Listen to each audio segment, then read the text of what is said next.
Presented by Aditya Recording Studio, Machhagar, Gopalganj. Shams Jamil.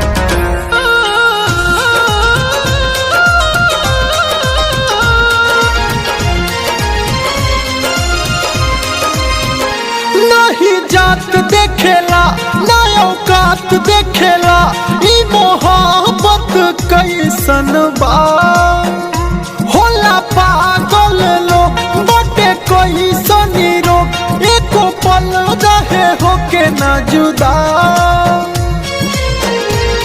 होला के तनो भले दूर गतिया ना बिसरेला यार के सूरतिया होला के तनो भले दूर गतिया ना बिसरेला यार के सूरतिया।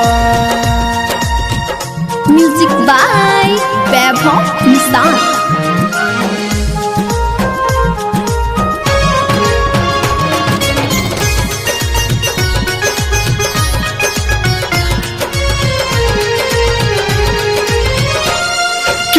हवा आई एक ही नामावा सुनो हो दिन रात रोटेला चाहे बने जमाना दुश्मन तब हो नहीं पीछा हटेला।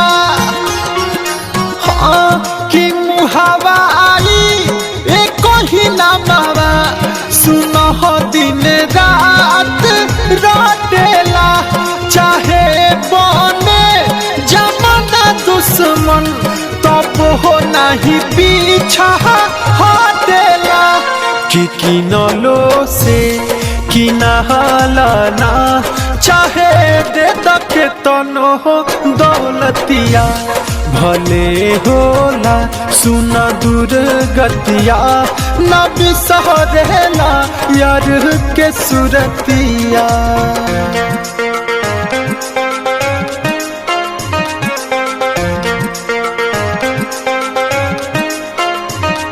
Music by Shams Jamil.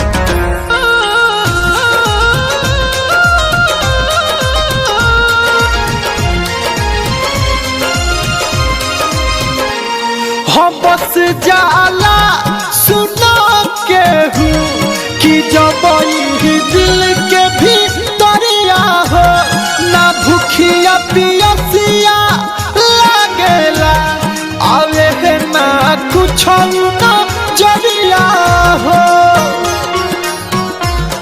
हम बस जाला सुना के हूँ कि जब ही दिल के भी दरिया हो ना भूखिया पियसिया लागेला आवे है ना कुछ ना जरिया हो।